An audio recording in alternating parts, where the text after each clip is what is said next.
Yo, what's going on, guys? It's your boy. Welcome back to another video. So today's gonna be another episode of Unfiltered Talks. I had a question that I really wanted to ask, which I'm very curious about. Why are movies not allowed to just be fun movies? Every once in a while a movie will come out and I will really enjoy it. I will have a great time with it, and then I'll go log it on Letterboxd and I'll realize it is a really low rating, and all of the reviews are people saying that it's an absolutely terrible movie, and usually I don't understand it. I think that it's movies that are fun to watch, it's movies that are pretty interesting and pretty entertaining, and obviously for a lot of them they will have plot issues in the middle, but I don't understand why there's kind of, in my opinion, a scale of like, here's how much something could be a mess, here's how much something could be enjoyable. As long as it's more enjoyable than it is a mess, it's a pretty decent movie. And for some reason there's a lot of times that movies will come out that I really like and people won't like them. So today I'm just going to be talking about movies that are bad that I really like. So let's dive into this.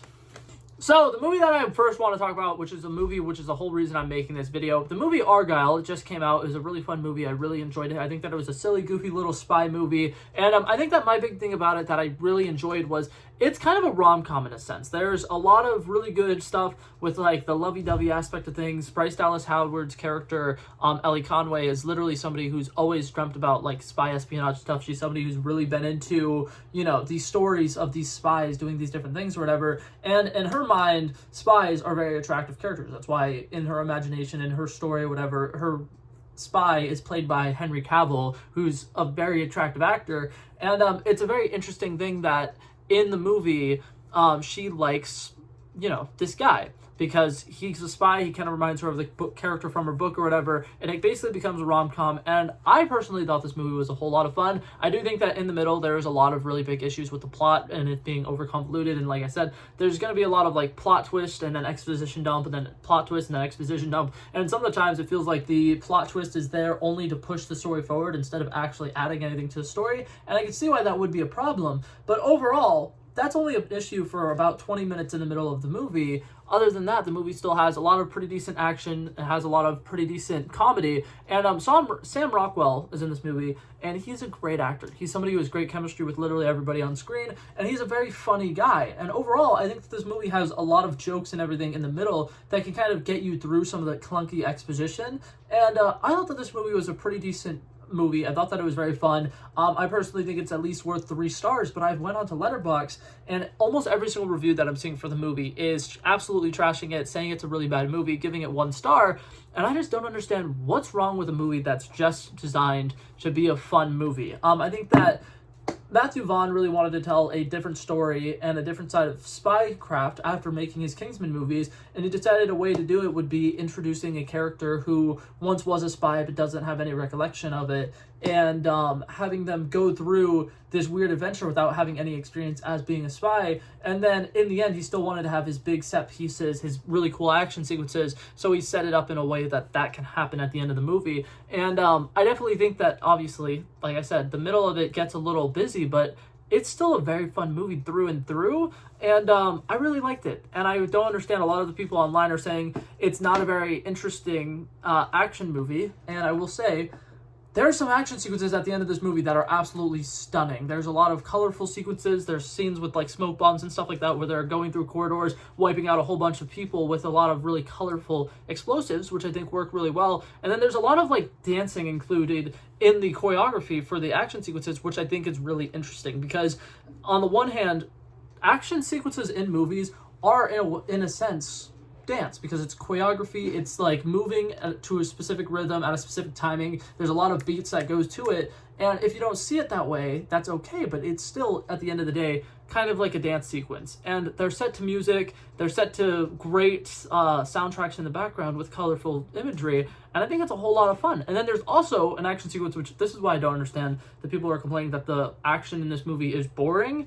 There's a set piece, which this one is where it kind of goes a little too far, and I can see people who don't like this movie because it's super unrealistic. I can get why that takes them out of the movie, but there's a sequence where Ellie Conway remembers she used to be a really good figure skater, and so she quickly slaps some knives onto her shoes and starts ice skating around this room and killing people while doing like some figure skating moves.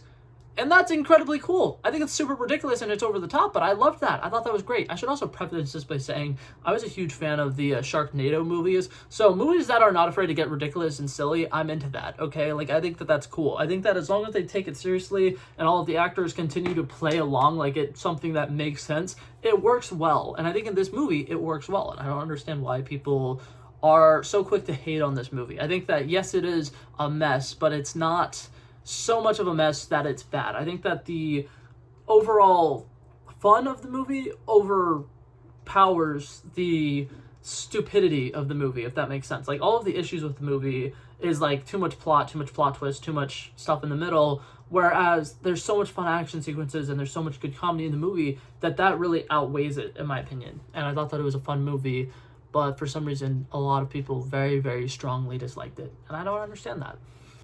Okay, so that was the main movie that I wanted to talk about. These next ones I'm going to kind of brush through a little bit quicker. This second one is a movie that I have defended now twice on my channel. When I first saw it, I really enjoyed it. I made my movie review of it saying that it was good. A couple weeks go by, I realized the entire internet is attacking this movie and saying it's one of the worst movies they've ever seen, and I still don't understand where that came from. I ended up rewatching it after seeing all of the different reviews of it on the internet, and I still enjoyed it. But the Apple TV movie that came out last year called Ghosted, it was a rom-com starring Ana de Armas and Chris Evans, and I think as far as I'm concerned, if you're going to this expecting it to be a rom-com that's going to be ridiculous and stupid and have a lot of really funny jokes, it's got that. Like, it's a very funny movie through and then.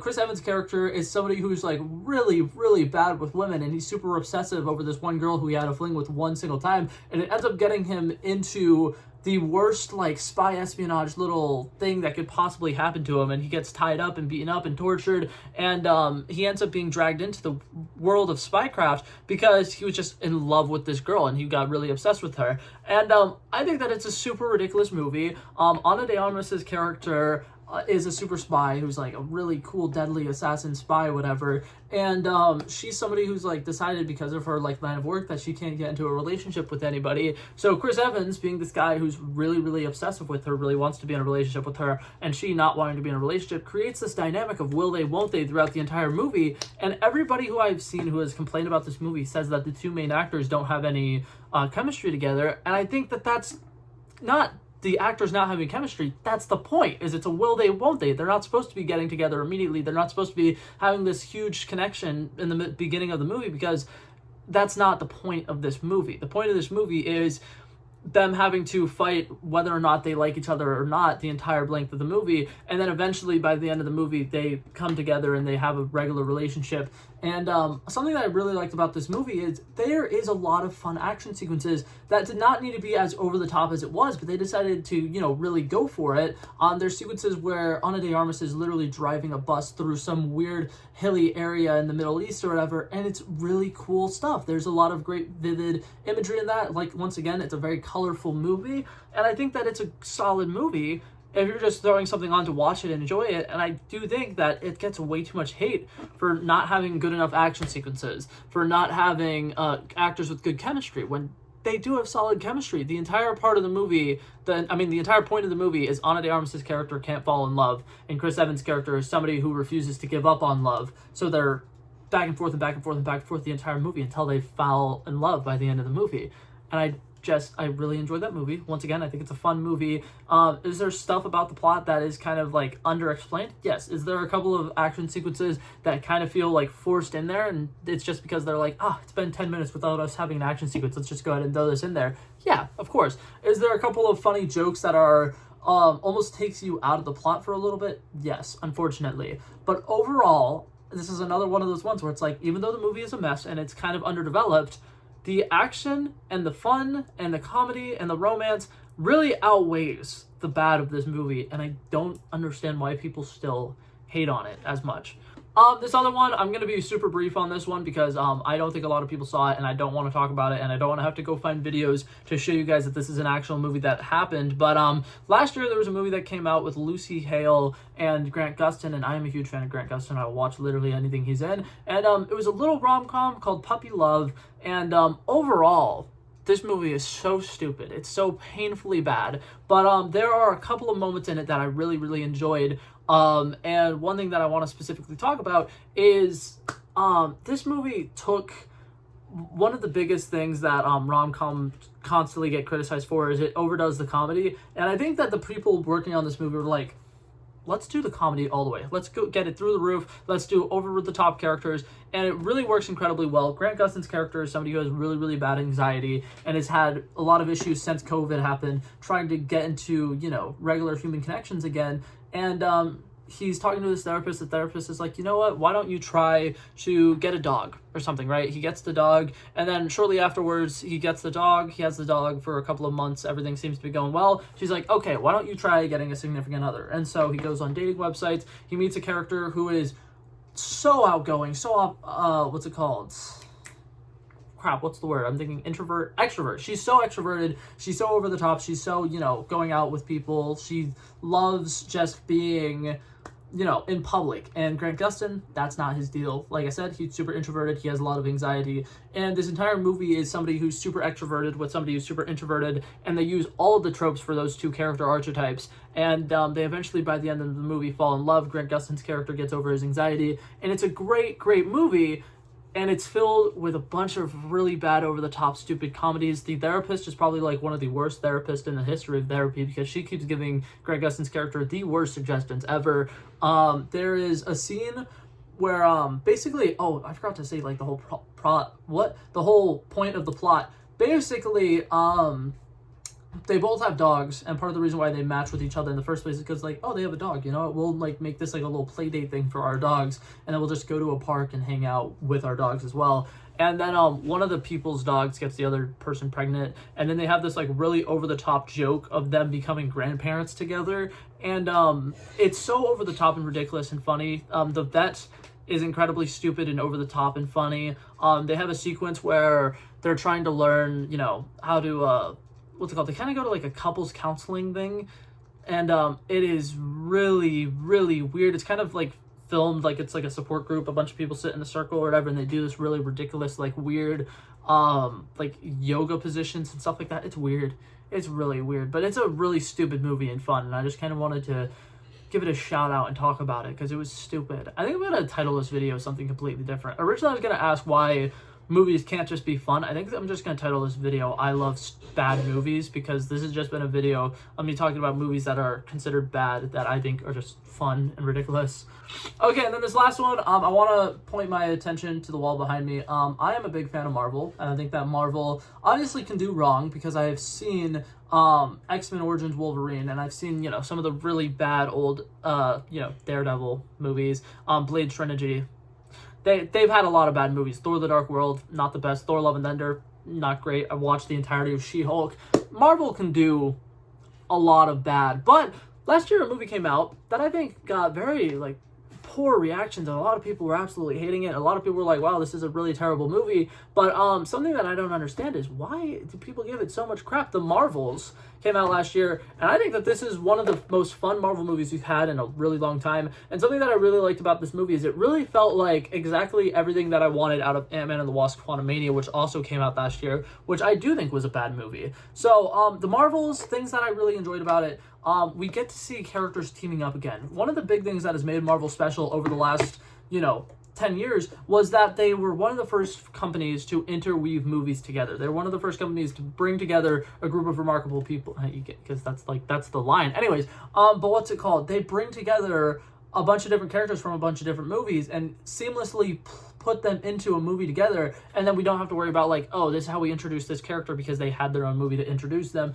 And the interconnectivity of it was brilliant, and it created basically cinematic universes that wasn't really a thing beforehand. There were individual franchises where it's like, okay, there's this movie series, and then maybe every once in a while it'll get a spin-off. But this one did the opposite. It has a bunch of individual movies, and then it becomes a series. And I really, really like the fact that Marvel was able to do that. And in the Marvels, it brings us back to form with that. It brings us together a character who we haven't seen since Avengers Endgame, a character who we watched in WandaVision, a character who we saw in her own TV show, Miss Marvel, and it brings them together in a way that's pretty seamless. It works relatively well. We get to see the different character dynamics interacting with each other, and it works pretty well for the most part. I think all the main characters have good character moments that really show who they are as a person. I think that the only one who really gets robbed from that is Monica Rambeau, who's a relatively interesting character in WandaVision, but in that movie they didn't really know how to utilize her. And overall, I just think that it's a really fun little team-up movie. I think that it has some of